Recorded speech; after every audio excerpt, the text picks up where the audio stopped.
ఈ మధ్య కాలంలో మీకు ఈ ఇష్యూ వినిపిస్తూనే ఉంటుంది. గతంలో మీరు మాట్లాడడం కూడా జరిగింది. అయితే ఇప్పుడు ప్రెసెంట్ అంటే ఇన్స్టాగ్రామ్ లో వచ్చినటువంటి ఆ కంటెంట్ అంటే ఏదైతే ఒక ఆప్షన్ వల్ల చాలా వరకు అంటే దాన్ని మిస్యూజ్ చేసేటువంటి వాళ్ళు కూడా చాలా ఎక్కువగా ఉండడం. కేంద్ర ప్రభుత్వము ఈ ఫ్యూచర్ ఇప్పుడు యాప్స్ అనేది కేంద్ర ప్రభుత్వం పరిధిలో ఉంటాయి. అవును, వాళ్ళకి తెలీదా ఇన్ని నేరాలు ఇన్ని ఘోరాలు జరుగుతున్నాయని? ఇన్ని జరుగుతున్నప్పుడు సోషల్ మీడియా ప్రభావం అని అందరికి తెలుసు. మళ్ళీ దీనికి ఒక రీఛార్జ్ 399 రీఛార్జ్ అంటే ఒక ఆడదాని శరీరం 399 రూపాయలు ఇస్తే ఏదైనా చూడొచ్చు అన్లిమిటెడ్. అంటే ఇందులో మనం ఎవరిని భాగస్వామ్యం చేద్దాం? కేంద్ర ప్రభుత్వాన్నా, రాష్ట్ర ప్రభుత్వాన్నా, ప్రజలనా, లేకపోతే చూసే వాళ్ళనా, లేకపోతే ఎవరిని చేద్దాం? సమాజం మీద అందరికి బాధ్యత ఉంది కదా. క్రైమ్ రేట్ పెరిగిపోతుంది, క్రైమ్ ఇట్లా జరుగుతుంది అంటే సోషల్ మీడియా ప్రభావం అని అందరు దేశవ్యాప్తంగా తెలుసు. తెలిసిన తర్వాత ఒక ఆడదాని శరీరాన్ని ఒక్కొక్క యాప్ పెట్టుకుంటూ చేస్తున్నామంటే ఇప్పుడు అది ఇప్పుడు మొన్న అమ్మాయి నేను చెప్తున్నా కదా, ఒక దోత ఒకటి వస్తుంది. ఇక ఎట్లుంటాయంటే ఇవి బరిదెగించినవి. ఇవి దీంట్లో ఏం చేస్తాం మనం? బరిదెగించా ఇప్పుడు ఈజీ మనకి అలవాటు పడిపోయినారు. మెయిన్ ఏముందంటే ఇప్పుడు అది దాని జబర్దస్త్లో ఇంట్లోనో అది దాంట్లోనో ఫేమ్ అయినట్టుంది. యాంకర్లు వస్తారు, పేర్లు ఒక్కతే అని చెప్పొద్దు, రెండు అని చెప్పొద్దు, బరిదెగించినాయి మన. ఎందుకంటే తెలంగాణ ఆంధ్ర రాష్ట్రాలలో చాలా తక్కువగా ఉంటారు.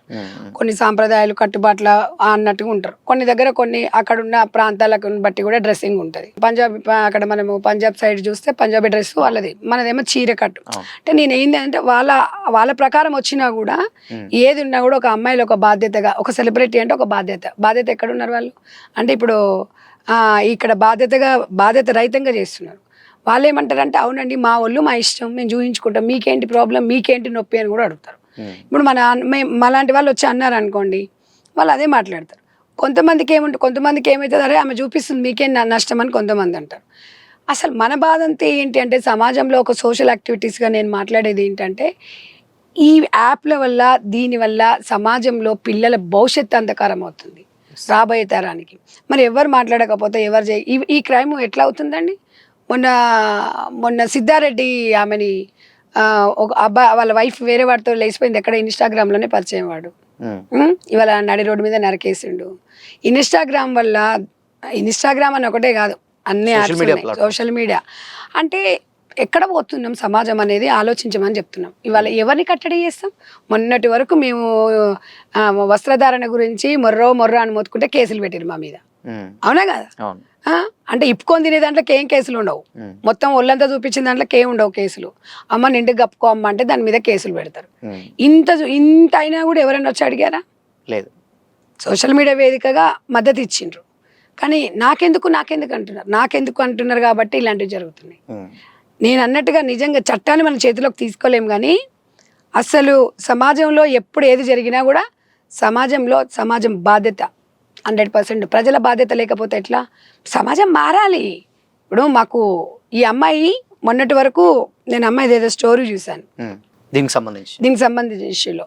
ఆ అమ్మాయి పరిస్థితి హైదరాబాద్కి వచ్చినప్పుడు తిననిక తిండి లేదని చెప్పింది, మా పరిస్థితి ఇట్లా ఉందని చెప్పింది. ఇవాళ నెలకి 8 లక్షలు అంటే లావిష్కి అలవాటు పడ్డది కదా.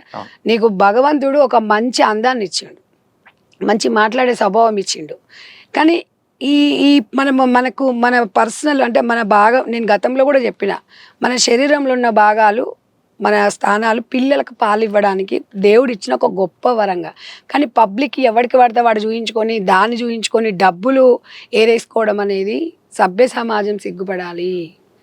అంటే మా ఇష్టం అన్న వాళ్ళకి చెప్తున్నా నేను, స్వేచ్ఛ అనేది 100% ప్రతి మహిళకి ఎవరికైనా స్వేచ్ఛ చాలా అవసరం.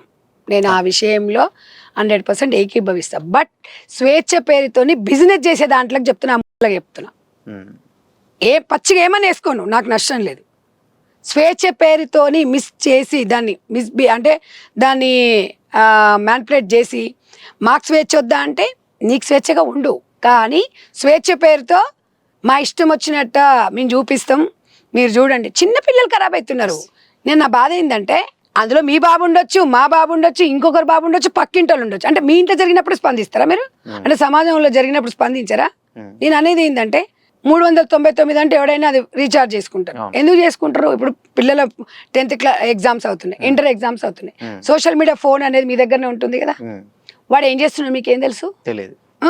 వాళ్ళు ఆల్రెడీ అంత ఆన్లైన్ పేమెంట్ అది చేసేస్తుండు. మరి అందులో యాప్లు ఏం చేస్తుండే మీకు తెలుసా? మరి ఇలాంటి క్రైమ్ ఎందుకు పెరిగిపోతుంది? 16 ఏళ్ళోడు, 17 ఏళ్ళు, 18 ఏళ్ళోడు, వాయిలేడు, వరుస లేదు, అమ్మ లేదు, నాన్న లేదు, తమ్ముడు లేదు, ఈ మర్డర్లు ఎందుకు జరుగుతున్నాయి? ఇవన్నీ ఏమవుతుంది? ప్రతి విషయంలో ఇవి జరుగుతున్నప్పుడు సమాజం ఎట్టుపోతుంది అనేది కేంద్ర రాష్ట్ర ప్రభుత్వాలు డెఫినెట్గా దీని మీద ఒక చట్టపరమైన, ఇప్పుడు మహారాష్ట్రలో ఎక్కడో ఉంది కదా మనకు, ఇవి సోషల్ మీడియా కొన్ని బ్యాన్ చేశారు ఈ యాప్స్ని, అడల్ట్ కంటెంట్ ని కొంచెం వాస్తవం అది. నేను అనేది ఏంటి, ఒకప్పుడమ్మా వీళ్ళకన్నా ఒకప్పుడు వీళ్ళేమో బహిరంగంగా మా అందాలు ఉన్నాయి చూడని చూపిస్తారు. ఇప్పుడు నువ్వు ఎంతమందిని కట్టడి చేస్తావు? మొన్నటి వరకు ఒక దాన్ని చేస్తేనేమో అది మొత్తం బరిదెగించి మొత్తం అందరి మీద కేసులు పెట్టాయి. ఇంకోతేమో దాన్ని చూసుకొని మళ్ళీ ఇంకొకటి వచ్చాయి. ఇదిగా ఎంతమందిని నువ్వు కట్టడి చేస్తావు? ఈ యాప్స్ రాకుండా చూడాల్సిన బాధ్యత కేంద్ర ప్రభుత్వం, రాష్ట్ర ప్రభుత్వాలకు కూడా ఉంటుంది బాధ్యత. మీరు ఏ పార్టీ అని కాదండి, ఇది ఒక దేశ రక్షణ కోసం, పిల్లల భవిష్యత్తు కోసం కొన్ని చంద్రబాబు గారు మొన్న పోలీస్ డిపార్ట్మెంట్తో చర్చా వేదికలు జరిపారు. 15 సంవత్సరాల వరకు సోషల్ మీడియా పిల్లలకి ఇవ్వకూడదు, ఫోన్ ఇవ్వకూడదు అనేది ఇచ్చారు. అలాంటి నిర్ణయాలు తీసుకోవాలి, మనం అందరం భాగస్వాములు కావాలి. నేను అనేది ఏంటంటే వాళ్ళ ఇంట్లోనే జరిగింది ప్రాబ్లం, మా ఇంట్లో జరగలేదు కదా అని అంటే రేపు మీ ఇంట్లో కూడా జరగచ్చు. ఎవడు ఇవాళ ఎన్ని 399 రూపీస్ అంటే రీఛార్జ్, అంటే రీఛార్జ్ లాగానే కదా. రీఛార్జ్ చూసుకొని ఏం చేయమంటావు వాడిని? అంటే ఇక రోజు ఇదే అంటే ఇప్పుడు యూత్ పిల్లలు ఎట్లుంటారు చేసుకుంటారు, దానివల్ల సమాజానికి ఏం ఉపయోగం చెప్పు? దీనికి డబ్బులు క్యాచ్ చేసుకుంటుంది. ఇది స్వేచ్ఛ పేరుతోని ఇప్పుడు అదేమంటది, నా స్వేచ్ఛ నా ఇష్టం అండి, నాకు రాజ్యాంగం ఇచ్చింది అంటే నాకు కూడా రాజ్యాంగం ఇచ్చింది. నేను కూడా అంటాను, నేను కూడా డిస్కషన్ చేసే హక్కు నాకు ఇచ్చింది. కానీ నేను ఇక్కడ జడ్జి చేయట్లేదే. నేను అనేది ఏంటంటే ఈజీ మనీకి అలవాటు పడి ఎట్లా తయారైపోయిందంటే అమ్మ, ఎక్స్పోజ్ అనేది సినీ ఇండస్ట్రీలో కామన్, నేను కాదన్నాను డెఫినెట్గా. కానీ ఎక్స్పోజ్ ఎంతవరకు ఉండాలి? అది సినిమా వరకు ఉండాలి.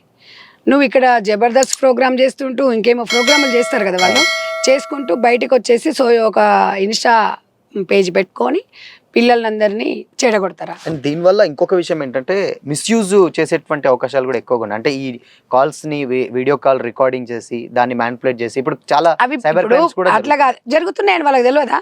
వాళ్ళకి అప్పటి వరకు చూస్తారు. వీళ్ళంటే వాళ్ళు చరిత్రలో మొత్తం ఏమి ఉండరు, వీళ్ళు లాస్ట్ వరకు ఉంటారు అనుకుంటున్నాం.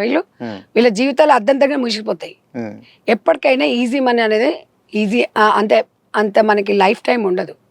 మీరు కష్టపడండి, దేవుడు మీకు ఒక అందం ఇచ్చిండు, మంచిగా మాట్లాడే భావజాలం ఇచ్చిండు, ప్రజలకు ఉపయోగపడే ఈ పిల్లలను తీసుకుపోయి ఆడ ఆ ఊర్లలో వ్యవసాయం చేపియాలి, వరి నాట్ల కాడికి తీసుకుపోవాలి, తెలుస్తుంది దీంట్లోకి కష్టం విలువ.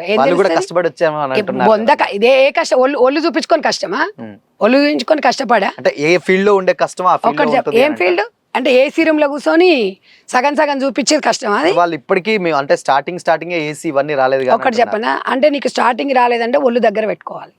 నేను అనేది అంటే అందరు కాదు, కొంతమందికి.